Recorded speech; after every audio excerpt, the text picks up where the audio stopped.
Former NASCAR driver Mike Skinner earned the gunslinger nickname using speed and nerves of steel to hunt down opponents.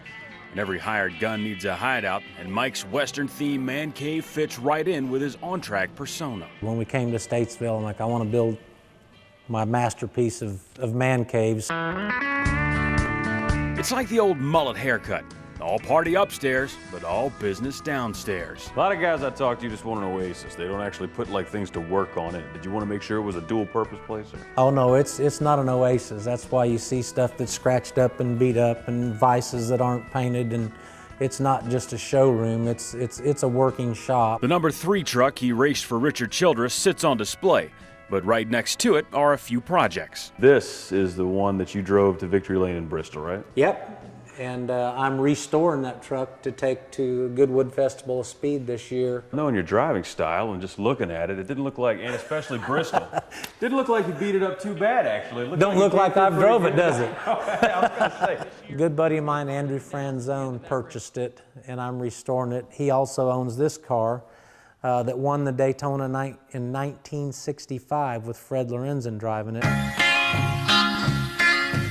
Some fixtures to the downstairs are more permanent, like his giant wooden Indian. That's a solid piece of wood, and my tractor won't lift it. Angie says, where are we going to put that? And I said, right there. I'm not moving it any further. So we custom built the trophy case to go around the Indian. Inside his 2-wall trophy case, a myriad of collectibles from races all over the world. The right front tire blew out, busted the shock off. That shock was found in the top of the grandstands in Michigan.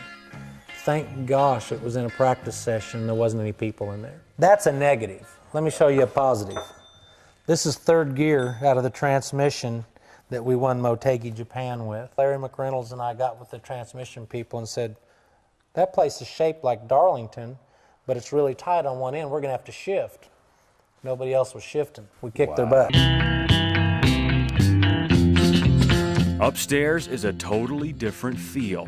Sure, it has a room where his wife can do her XM satellite radio show, but right next door is a bedroom for anyone that needs to crash after a long, hard night. And right down the hall is the real treat, Gunslinger Saloon, a hideaway where he can leave the noise and the expectations of NASCAR behind. Most drivers, they build theirself or they find theirself a little place that they can go let their hair down and be regular people.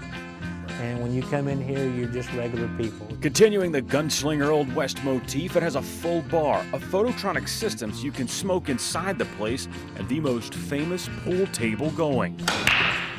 It was the table that all the final scenes from The Color of Money were shot on. Tony Stewart came over right after he won the championship. I beat up on him on the pool table a little bit, upset him.